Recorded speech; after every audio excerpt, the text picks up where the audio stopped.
I'm excited, Andrew. Welcome to Purdue University. So on site, super excited to be with Dr. Shaun Casteel today, and appreciate you hosting us, having us on site. It's going to be a fun couple days. Yeah, no, I'm glad it was able to work out, and then also glad that I didn't, push you guys to go to campus. We're out here at the Innovation Center at our agronomy farm, and so a little bit more space to, spread out and look at the trees and what's left of the harvest. So hopefully you're enjoying that. Absolutely. It is beautiful building, beautiful area.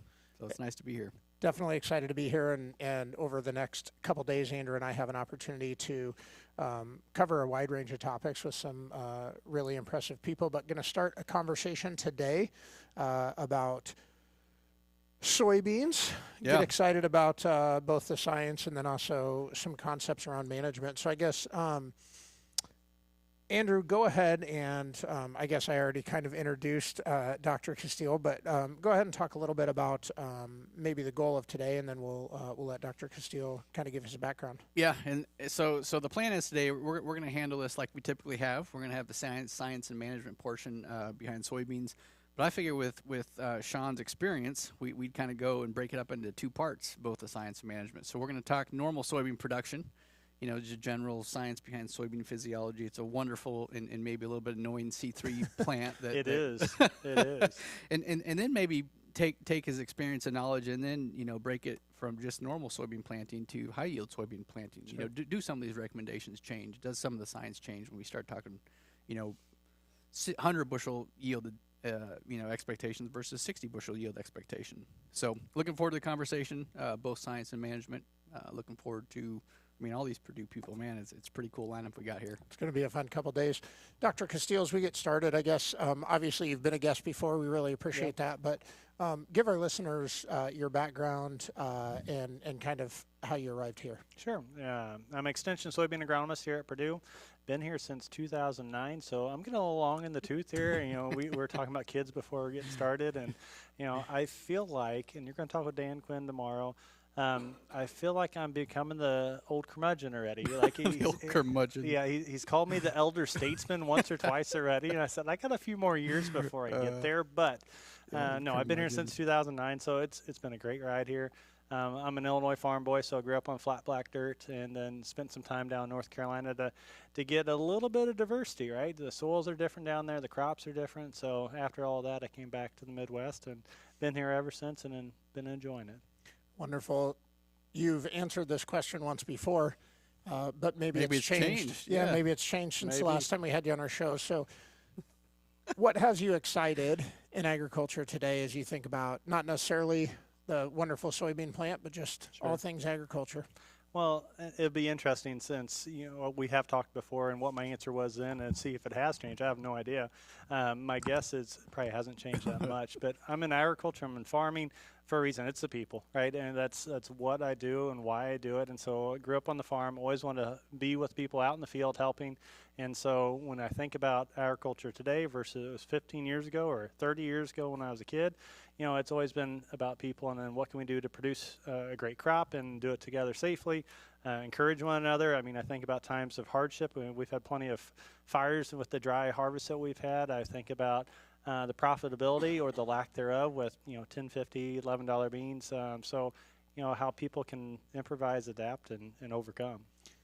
I feel like whenever we ask that question, sometimes the guest answer resonates with me more than others, but we're coming off of a particularly difficult harvest, right? And so I've been in ag for my whole life, but 16 or 17 years kind of in an advisor role. And certainly this year the people have needed proximity and kindness and encouragement, probably more than maybe the past few years. So yeah.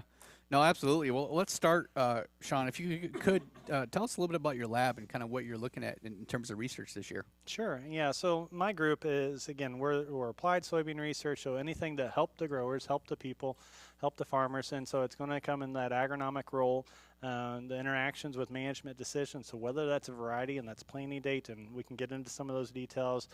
Fertility, that's been a strong part of my program from day one. My background, I go back to the NC State days. I did cotton physiology and management. I did nutrient management. So all of those continue to feed into my program, even all these many years later with, gray on the chin and everything else.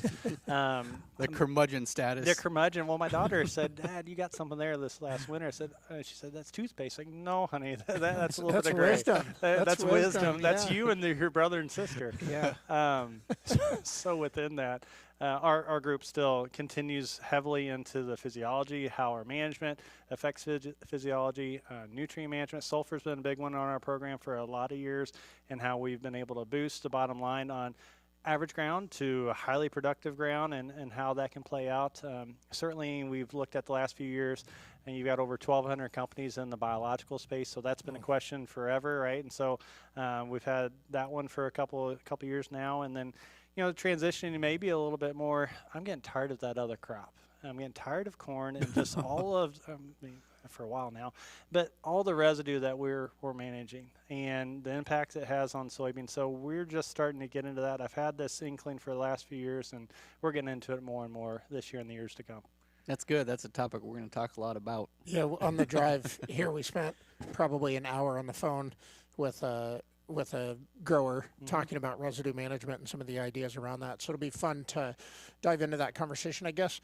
So let's start with maybe talking about 2025. So obviously a lot of variability across the Corn Belt,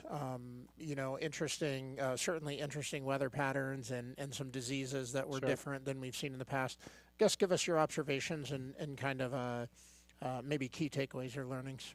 Yeah, so when I think about the season that we've had, it's been, go back to English, the tale of two cities. Well, it's a tale of like 4 different seasons for us within our state, right?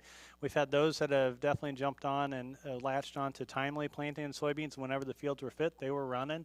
So southern Indiana, if they were able to do that, late March, early April. But we had a lot of rain in some of those areas, and rivers broke banks, and so they weren't able to go as early. We've got some other spots, so here locally we're able to get a few days here and there. Our south central, southeast, we got a lot of rain, and it just didn't let up. I mean, we're talking 4 or 6 inch rains, and those soils down there, I think about the southeast in particular, they're my crawdad soils. You get 1 inch, you've got 4 inches of water to deal with like we would around here. It just does not go away. So we've got some of those issues that were early on, and our northeast, to kind of round things up a little bit, was a little bit late. As the season progressed, so once those beans got in the ground, we did get into some drought status through the course of June and July, and so that was really hitting our north central and our northwest areas, and we saw that whenever the combines were starting to roll through the fields. It was interesting, isn't it? Because we always talk about stressing plants early, get the root development stuff. It was almost like literally the exact opposite of what we wanted. Right. Given the Yes. some spots continued to get rain, some spots the rain just shut off. We went dry. It was a weird year. We'll talk a little bit about that and the impact on Well, I was coming back, so I was in a meeting up in Madison, Wisconsin. Yes, I went up to Cheeseland where the other Shaun is. The other Shaun. The other Shaun. Yeah. And a bunch of us soybean agronomists were there, and it was the middle of June, and then I was driving back, and I said, I'm going to go to the machine shed in Rockford to get some food there, right, and then go across just to catch to avoid Chicago for one. But then just during that mid-June to late June, I mean, the fields were just looking nasty. Corn was rolling up, beans were flipping over. So, yeah, we definitely had some dry areas early. Yeah. I think we should officially use this opportunity to name the other Shaun as the one who can't spell.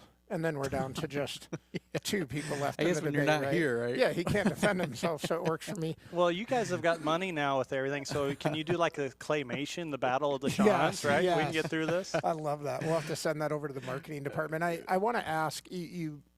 I heard you say one thing, and I'm curious. I think it was intentional. You used the term timely planting. So maybe just as we go through this discussion today, expand on that a little bit. What do you mean when you say timely planting? When fields are fit and you've got the growing season. So for some people, they call it early planting, right? And when I think of timely, I want fields that are fit.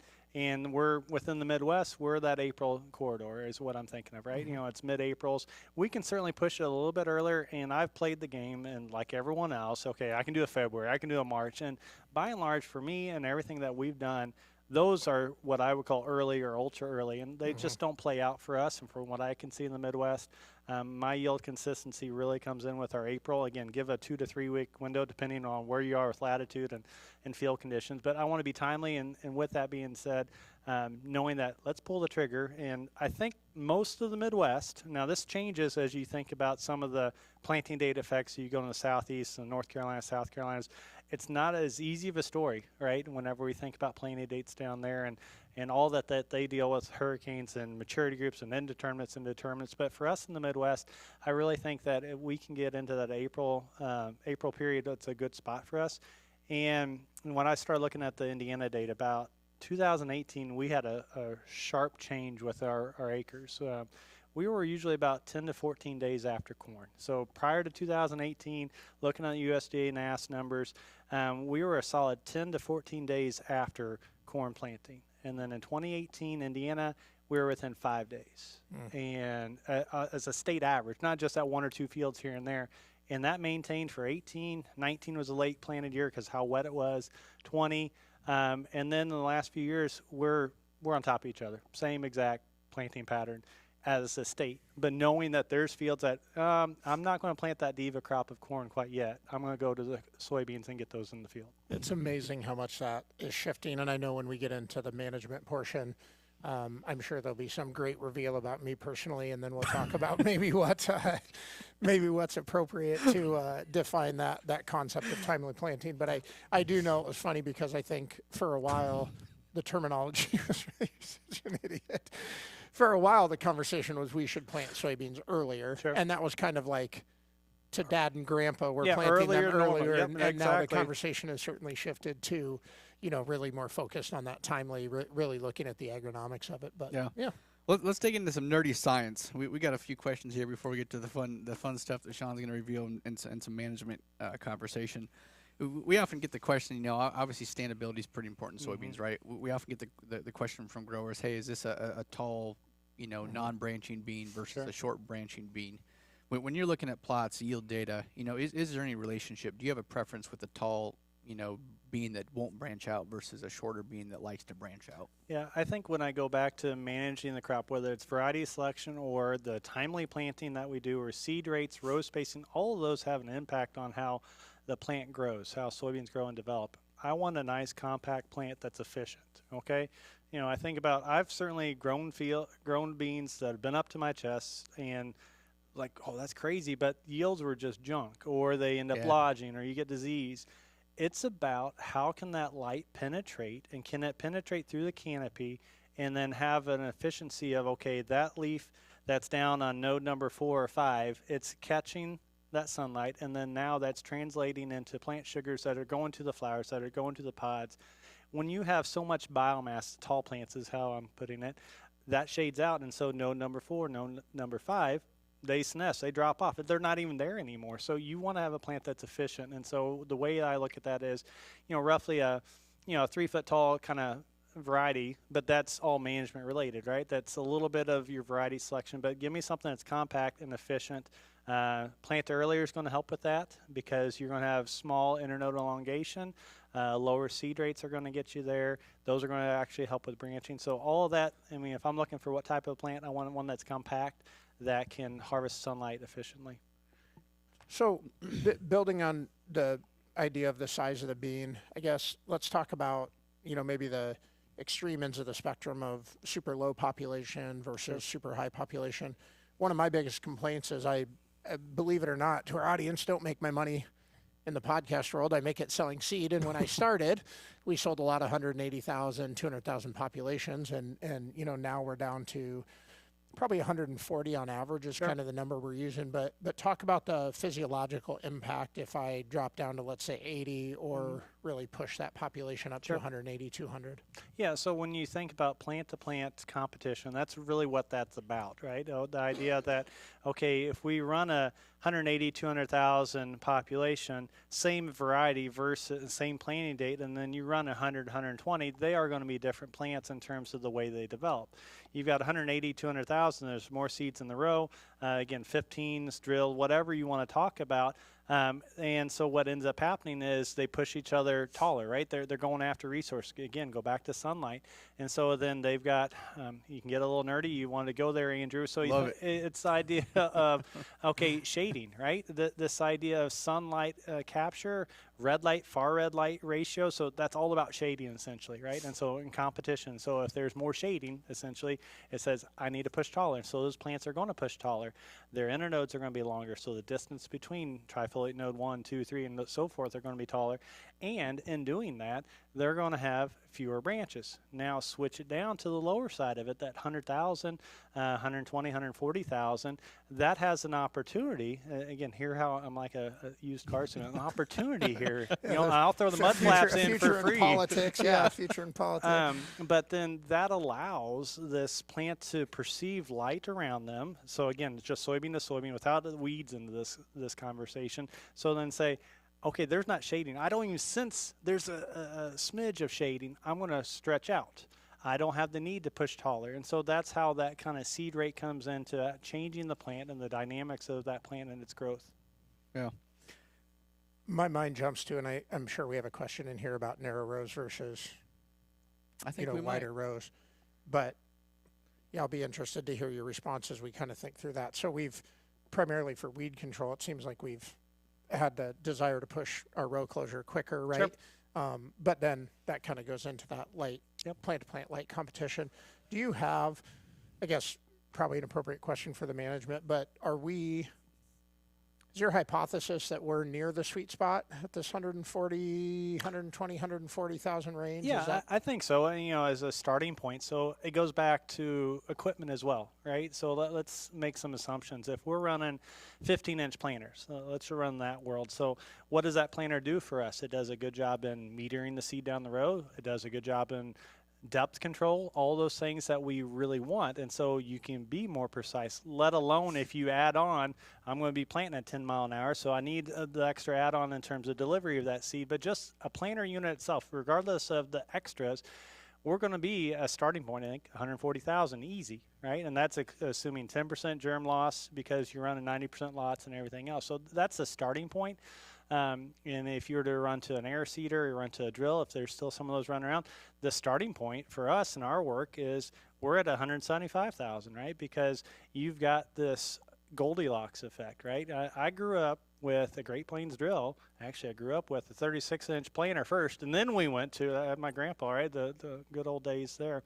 And I knew when that drill was set right is when I had some seed on top of the ground, some seed just right at an inch, inch and a half, and then some down to 3 inches. If I didn't see any seed on top of the ground, I knew that drill was not set right. I was too deep. And so you've had too much. You have to kind of overseed in that way. So again, Shaun, your question was, is 130, 140,000? Yeah, I think that's getting to the sweet spot. I think that soybeans can also, and we've seen this, they can kind of self-regulate too, right? And so what we do is we got big brother, big sister. So those plants that are a little bit more advanced, so whether they've got residue or no residue issues, they establish. And so you take your stand count in June, you get 105, 110,000.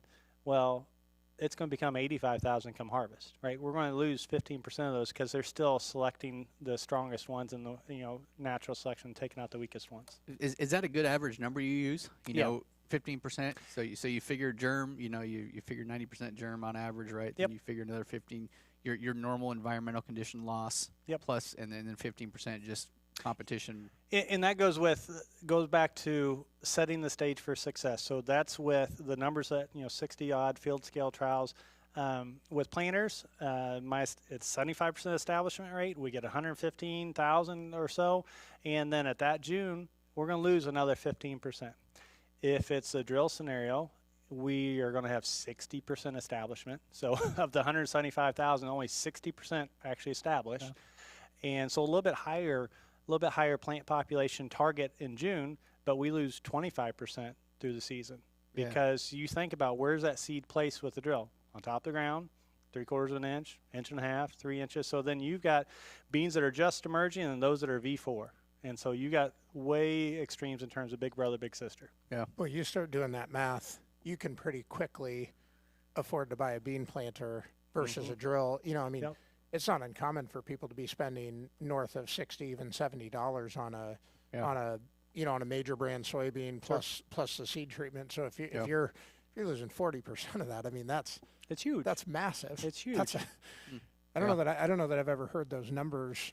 Yeah, that's why I hadn't either. That's why that's good info. It does make you think. You just probably made John Deere a bunch of money. They'd have to ask them for. But it goes back to, I think we all have had the appreciation for what drills are still running. That's fine. It doesn't cost as much as a planter. I get that. So then just do the justifications. Again, $10, $11 beans. But we all know that we have to seed at higher rates. It's a controlled spilled or it's a semi-controlled spilled. I put the SI metering belts on it, whatever. There's still that out there. But it just does not do the job. And so it hit me in a different way when we started calculating it. It's a 60% establishment rate. Yeah. Wow. That's something to hardcore. think about. Well, I also think about, we're in an economic time where everybody's looking for any opportunity they can to be efficient with their money, and so you start thinking about seed treatments and where can we cut, and I mean so. I'd highly encourage people to make sure that they're planting in a way that they're getting the most establishment, because I certainly think we're at risk of maybe giving up tools we need to protect the use of. Yeah. So interesting. Well, and again, sorry, this is the extension guy. I'm No, going to I keep love on. It's it. like there's I love more it. to this. There's Yeah, more no, to I this love it. story. I You love only it. got me for 2 hours only. But you go with agronomic seed rates. That's what you just said. We haven't got into economic, right? You touched a little bit, but that 140 is an agronomic. You start to bring economics in, it's down to probably 120, 125, easy. Yeah. So then the same percentages you keep dropping, then you're lower. Yeah. So then we get, we'll talk about that management. But yeah, you get your final stand of 60 to 80. What's ideal in your geography, given dates and all that. It's pretty fun when you sit, across from a grower, and especially if it's in the transitionary period where, maybe dad's letting son or daughter make decisions, and son and daughter's going, well, 120 is plenty, and 7 years ago dad was planting 180,000, and it's it's fun to kind of see those arguments. And it's like you plant the seed one year, and a year or two later they're kind of coming around to the idea. In year 3 or 4 they start to actually buy into it. But so one of my fun stories was I was cutting my teeth as an extension specialist early years, and doing field scale trials, and I was like, you got to jump off the cliff in terms of doing this seed rate response. And I'd said no to farmers that said I won't go below 100,000. And then I had this aha moment. I said, 100,000 is as low as you want to go? Fine. I'm going to predict you're going to see no difference at 100,000 all the way up to your 200, and then next year can we go lower? And then it's like, bam, it's like, oh, I can see that now. So I will go lower next year to see where that break is. Yeah. Absolutely. Shaun, I'm curious, as we continue to have some of these conversations around different herbicides, maybe about some of these, I mean, you got the old myth of let's damage our beans earlier, whether it's, group 4. I still hear growers talking about rolling their beans right when they come up to maybe damage them. What's your thoughts on that? What's the impact on the plant? Is there truth to that? Tell me what August and September is going to be like, and then I can answer that question. And what I mean by that is, tell me, are you going to have a lot of rain in that late July, August, so then you're going to get a plant that's going to grow rank? You're going to get one that's going to just get all lanky on you and grow tall. If you're going to have that, there is some potential benefit to having something to kind of knock you back early in June. But by and large, we don't know that, right? I mean, you might think about an irrigated situation. You might, I can control that, so maybe that's what I'll do. I've done the copra work years ago. I put 12 ounces of copra, a quart of COC. I burned the freaking tar out of that, right? And in all those years that we did that, we only had 1 year. These are all dry land situations. Did we get like maybe a 2 bushel gain in that scenario? All the other ones were 3 to 5 bushel yield hits, right? And so then it just doesn't play out in terms of physiologically. I don't see it playing out. Does that mean that the beans can't recover? That's a different story, right? Because you think back dicamba days a few years ago, and then, oh, man, those are best looking beans or best yielding beans. Yeah, they can still recover. But am I purposely going to go out there to do it? No. The rolling story, unless you actually have stones that you're pushing down, I just don't see the physiological benefit of doing that. If you've got stones that have come up over the winter, again, I think about our friends up in Minnesota and those areas where stones and, the rock picking parties, right? Yeah. Okay, that's different, right? So then you can get the cutter bar down low enough to get those 2 or 3 bushels. Yep. Physiologically, I just don't see it. I'd like to ask a question. So you made the comment, if you're going to get rain in late July and August, you use the term the bean's going to go rank.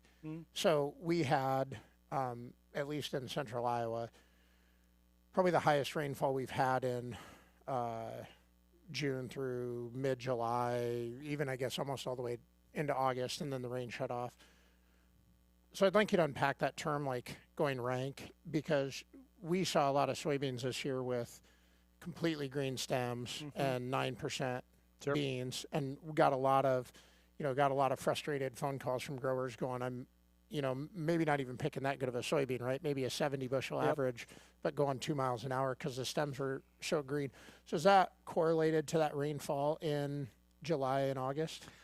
So I'll unpack two things. So my rank, that goes back to my cotton days in North Carolina. And so and then that's a perennial that you treat like an annual. And so then that's a crop that you heavily manage with plant hormones, and you think about water, nutrients, all those kind of things. And if you get a rank cotton plant, that's not good, right? You're going to have all this biomass, and then you've got the bolls and the lint and everything rotting, right? You don't want that, right? So that goes back to basically a very vegetative plant. That's what I mean when I say grow rank. And so I use the same terminology as soybeans.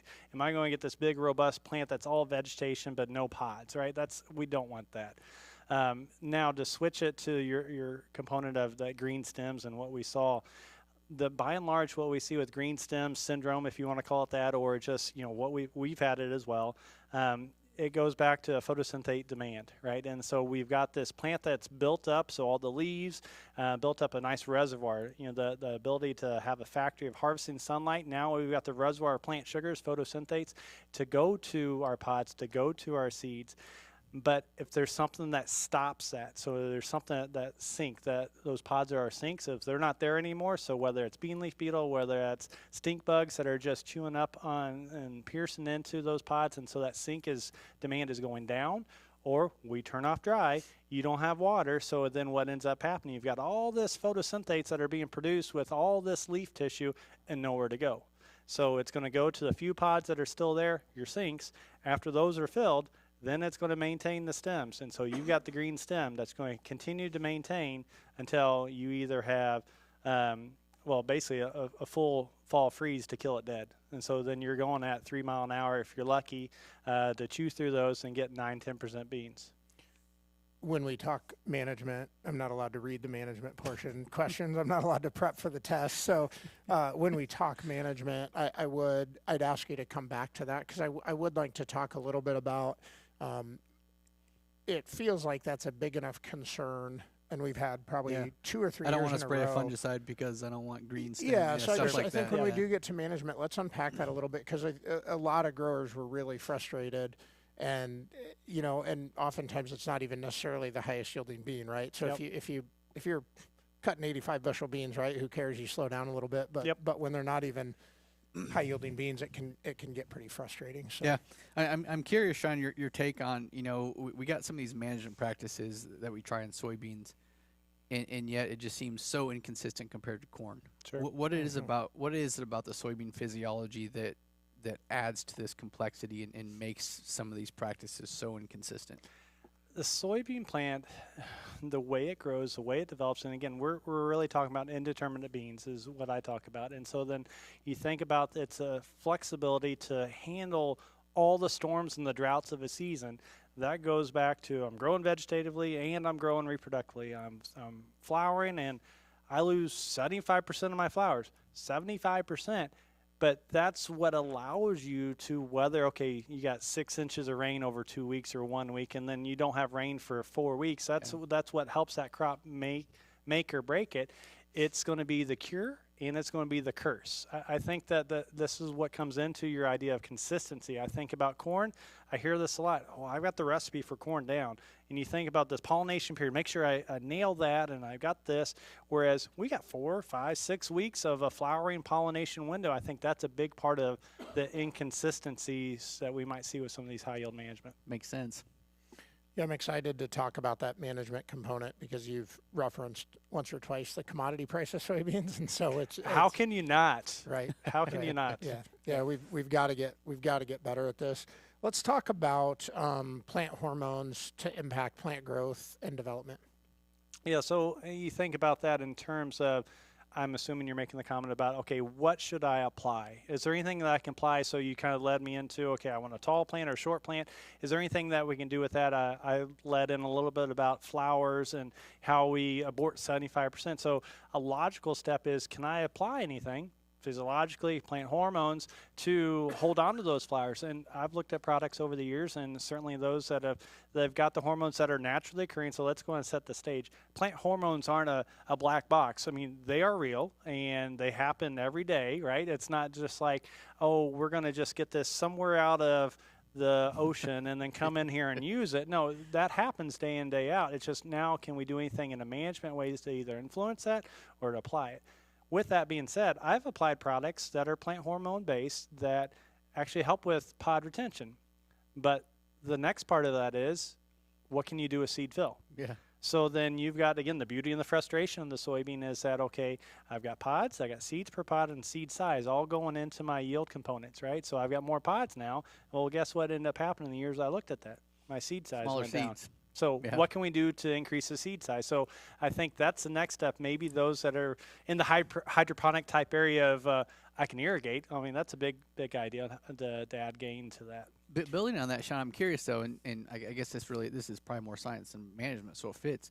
You know, thinking about that, is that kind of like building a big root in a big, you know, root and shoot in corn? I mean, is that setting the stage so that if we do have the weather to fill those seeds, is that laying the potential? Yeah. Does that make sense? Yeah, I think I know what you're going, even though you mispronounce root. That's okay. That's just your Root and shoots. root. No, Root. Yeah. Root. we There's can no way to know. Root. Yeah. root. Pen and pen. Root. Yeah.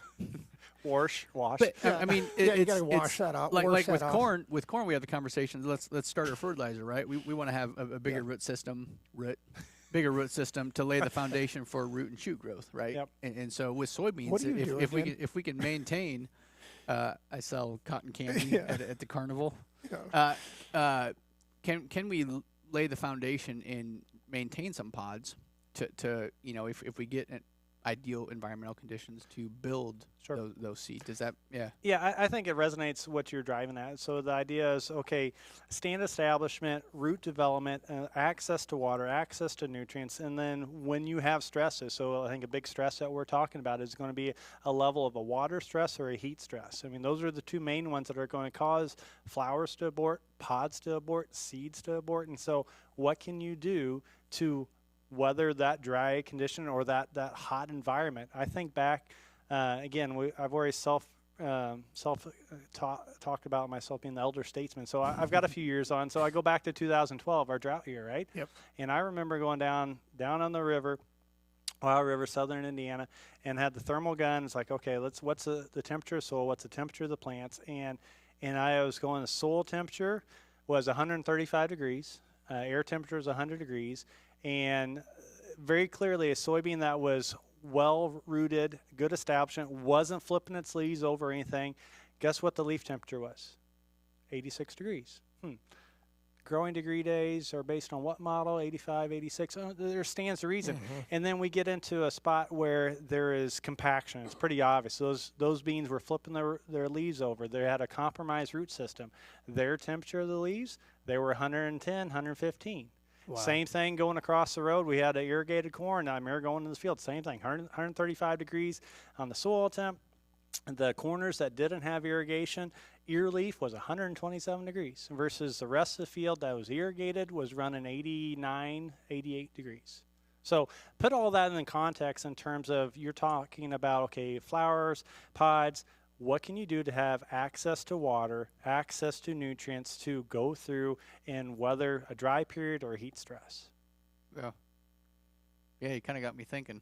Oh, no. I'm wondering too, you know, 127 degree corn leaf has to be close to catching on fire, doesn't it? No, I mean it's Yeah, literally teenagers. wilting, It's right? literally cooking. It's literally Yeah. rolling. It's Yeah. wilting, right? Yeah. Yeah. My mind goes to when you talk about that, how impactful it might be because that's not like that's a relatively easy science experiment, right? To walk out in a field and maybe look at. So we've seen interesting things this year in cornfields where we saw We're talking some about things. soybeans. Right. Well, corn is easy, so that's The what he's tall- the saying, tall right? plant, the short plant. I'll do all the pot shots I can on corn. We saw some really weird things though, where for years we've seen a lot of like the edge effect, right? Where we have soybean next to corn or even the road, and we've seen plants burn up. This year we've actually seen some of that flip flop where we actually saw the edges of fields be better than the inside of fields. It would just be interesting. I mean, that's a pretty simple way to go out and just evaluate, okay, what's going on with individual plants. So I appreciate that story because it gives me insight to think about. So, okay, so talk about plant hormones and then maybe switching to biologicals. Have you had, so you mentioned, obviously there's a billion of them. Yep. Just thinking through the research you guys have done, whether it's anecdotal or lab work that you guys have done, do you have experiences where you can point to, using a certain tool or practice is helping either fill grain or retain pods? So then just any management within that. So I think you've got the foundations that we started to talk about a little bit. So you've got the root systems, access to water, access to nutrients. When we don't have those, so whether there's an issue with nodulation, right, an issue with nitrogen supply, there's going to be issues with seed fill. You just don't have the leaf with the chlorophyll content, the nitrogen content, all those things. So that's going to translate to poor seed fill. It's just point blank. You don't have the chlorophyll content, you're not going to have the efficiency that you need. You think about whenever we get into very heavy seed fill, we can put in 3 to 4.5 bushels per acre per day on soybeans. Wow. So whenever we look at an intensely managed field, we've documented we're up to 4.5 bushels per acre per day on that linear phase, right? Wow. And so what can you do to maximize that and pack that in? So that's a huge part of this. I think the other part, even with really good growing conditions, even when your soil test levels of K are perfect, what happens? I'm sure you guys have seen this. If you haven't, just nod your heads like you do, that we'll have potassium deficiencies. Even when the potassium numbers are accurate, they're great, but we have such a strong demand, then it's water relations. And then how are those going into packing into the pods as well as the seeds? Yeah, that's a tricky one. I'm curious as we continue to talk about this too. I think we do a lot in corn that, at some point I hope we start doing in soybeans, right? I hope we can figure out how to make some of this stuff more consistent. What do you see, just looking from a plant emergence, plant-to-plant variability, we'll say that picket row type fence that we want in corn. Is there a benefit to maybe trying to get that in soybeans? Yeah, that's an area in my early years we looked at that, and we did it in one way of just delayed emergence because we've got, and not even, is it up within the same 12-hour window, whatever the magical corn number is, right? Soybeans are flexible in that way so they can adapt. Now, I'm not saying that I want days and days and days between them, but I mean, I would like to have emergence fairly uniform. Picket row, sure. Going out to do yield estimates of soybeans just is horrible, right? Because, okay, what do you do to represent that field? In corn, it's take an ear, you count the rows, you can take a picture of it, right? Soybeans, you pick the plant, it can have a 60-pod plant and a 20-pod plant within 3 inches of each other, and that goes back to what you're talking about, that establishment period, that root development, where the seed was placed. So all that to say is I think it allows us a better opportunity to manage that field and to maximize it if we do have this ability to have better seed placement and depth and in that singulation. Do they need to be up within 12 hours of each other? No, but I think that's the next step to really look a little more. Actually, I created a study. We haven't done it. We didn't do it this year because I couldn't have polymers available, but basically my thought process, I've got a way of looking at this next year, is to look at creating these delays within the row in percentages, and so we're going to be looking at that a little bit more. So to date, you have not tracked, like with corn, right? You see a lady merger often has a smaller ear, or maybe it'll just get weeded out of the population. Sure. Do you see any difference in a soybean plant when you look at pods? Yeah, 100%. Yeah, there's no doubt there's differences there, right? You're going to have a delayed emergence, it's going to have fewer pods, but when you look, that's individually, but when you look at on the average across an area, the yield levels, we've done, my early years we did 50,000 and we did 100,000 population actual plants, and then we came in and created a 15-inch row. 7.5 inch row, and did another 50,000 at planting. Then we waited till that original one was VC, so just not but 10 days, right? So cotyledons and unifoliates fully expanded, then we planted, and so we had basically a growth stage difference in those 50,000 plus 50,000. Same thing on this 100,000, 100,000. Did it at V2, did it at V4. In all of those, in those scenarios, so 50,000, we talked about seed rates, it yielded the same as the 50 plus 50, regardless if it was at planting or at VC or V2. It just, where did it come from? When you have those, quote, delayed emergers that emerged at V1 or those that emerged at V3, because that basically 1 week delay, they were maybe 20% of the overall yield and 10% of the overall yield. When you went to dropping off the cliff again, V4, those emerged, and then they were twigs at the end of the season and no yield contribution. So the flip of this is they never became a weed either. Yeah. So this idea that they're drawing down on resources, which they are, but to the level that you saw a yield difference, we never saw that. So like corn, you're still getting a difference in plant to plant. Yes, 100%. But as in an acre, those soybeans are compensating, whereas a corn plant Yeah, wouldn't. So what are they? doing? What are they doing? I guarantee. So you look at, well, again, we did it. I know we did it, right? So then you've got plants that are branched, right? At 50,000, waiting till VC, they've already decided. So whenever they're VC, cotyledons, unifoliates, it goes back to red light, far red light ratios, shading. There's nobody around me. It's already made that decision right then and there. VC, you're talking about 2 inches tall. It's branching. They were 2 or 3 branch plants versus those that were planted at 50,000 and another 50,000.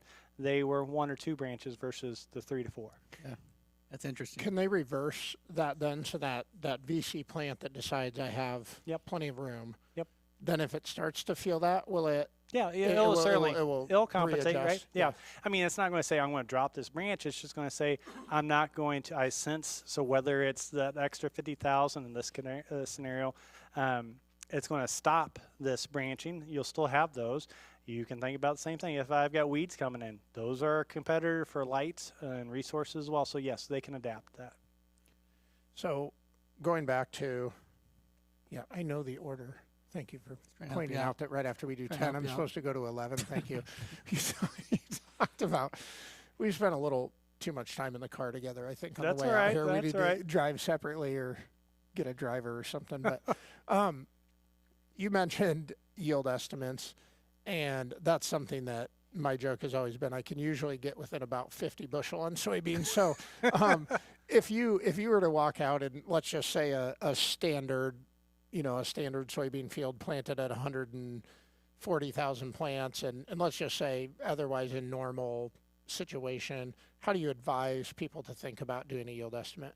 Well, I did this, and actually it goes back to 2012 when I said there's got to be a better system. And so it takes a little time, but I think it's far better than what was done before. What was done before is get the plant population and then pick representative plants. Good luck with that, right? And then count the pods and do all this. And so I narrowed it up. I mean, corn, what do? You take ears, you get a population 1/1000th of an acre. So what we do, we take 1/10,000th of an acre. So if it's a 30-inch row, a lot of Iowa folks like to do 30-inch rows. It's just 21 inches.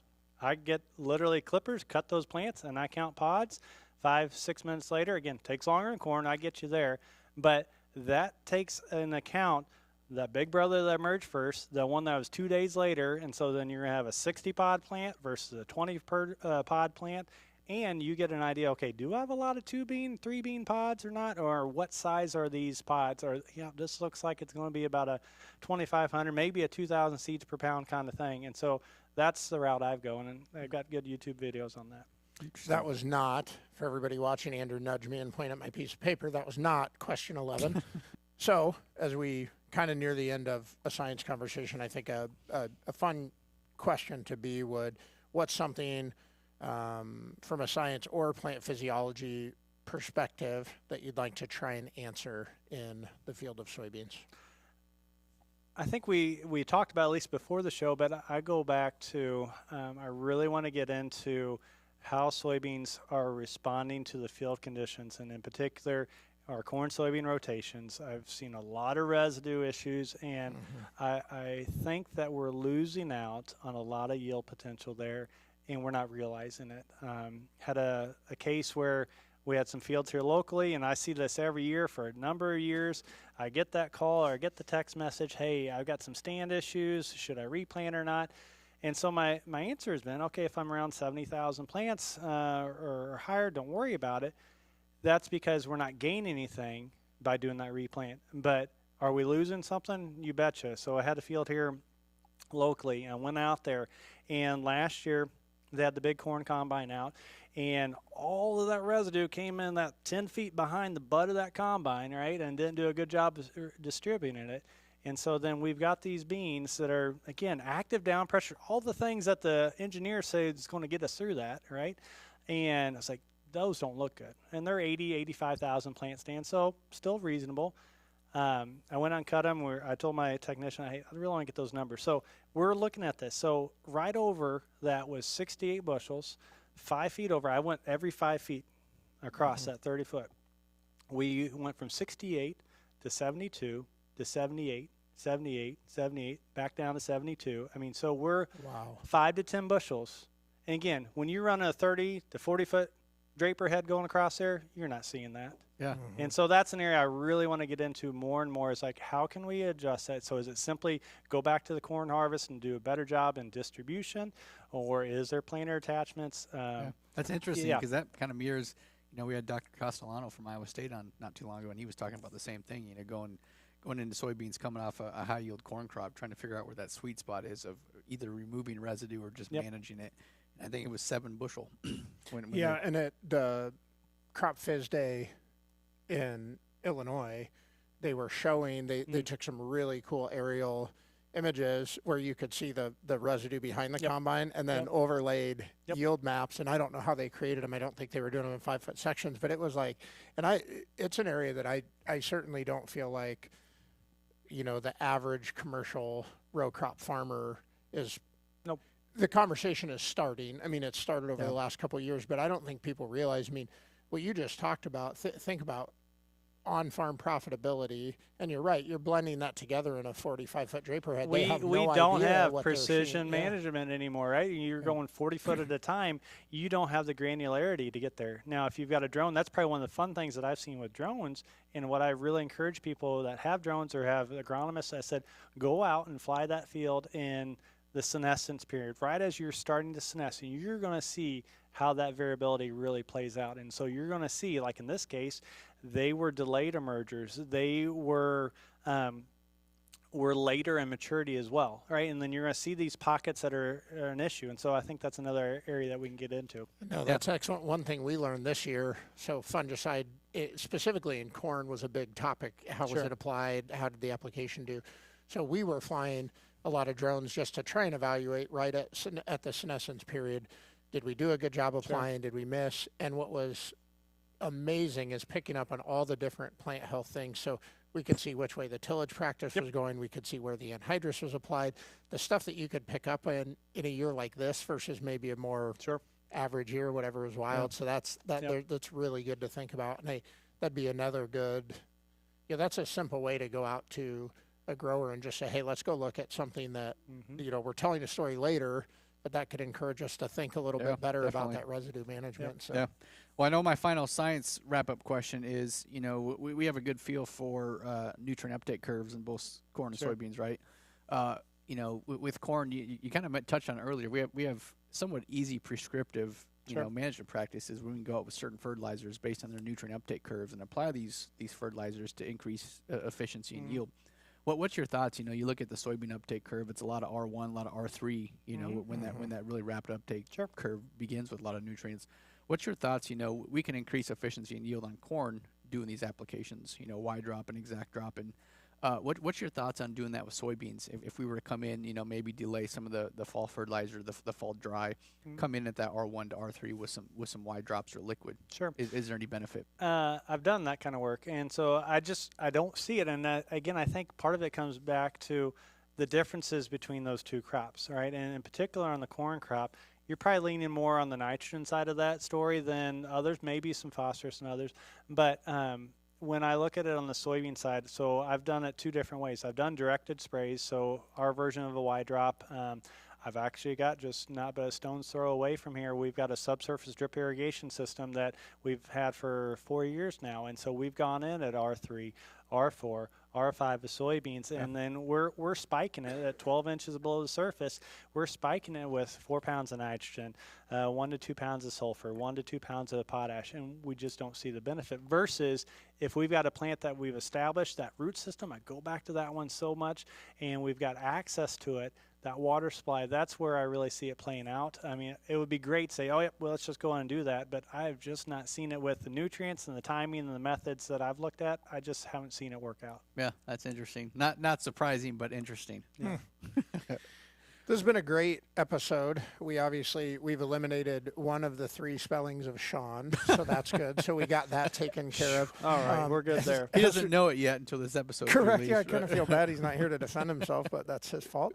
We're going to switch over and talk about management, but I guess before we do that, just thinking through really the science side of soybeans, is there anything else that's been on your mind, anything you want our listeners to be thinking about? I really appreciate the call out on residue, because that's been something we've talked a lot about. It seems like the whole network is starting to really approach that. But what else is on your mind? Yeah, when I look at this, I go back to what's profitable for the growers. What can we do? And so some of it is basic agronomic things. So the seed rates we've talked about, planting dates, all of those is to understand the management that we do. What effect does it have on the plant, so then you can adapt that for next year. So anything that's, whether it's maturity group, I think that's, maybe I'm leading this a little bit more to the management discussion already, but all of my science is rooted in management. And so I want to make sure that we understand, okay, why that plant has responded to 85,000 plant stands versus 140, 150,000. And then, oh, by the way, that's more profitable than in the other. So those are areas I'd like to continue to look at. Nice. Well, thanks again, Shaun. This has been good. Always a pleasure to. I mean, we're here on campus, so it's pretty cool. But appreciate the time. I'm and nervous. Info. Should I be nervous? Because you were excited when you were writing this, so I'm like, I'm already worried about transitioning to the. Yeah. See, I never knew that. I mean, that the management questions are new to you. That's all right. Well, so I have to set everything up because he's technologically challenged. Yeah. And then I'm only allowed to read half the script, and then he gets mad at me if I screw up. He doesn't usually do it on air. It's later. I get chastised if I screw up, but I'm not allowed to pre-read the questions, so it's kind of. And then he feels the need to fill us in on all this inside personal information that I don't know if the audience needs to hear. We appreciate you. We appreciate your team. It's cool to be here and see some of the work that's going on. We always want to remind our listeners, if it wasn't for guys like you that have a little bit of wisdom, right? Thanks for that toothpaste wisdom right there. We wouldn't have this great information, so appreciate you taking the time today. I always enjoy the conversation. Thanks, Shaun.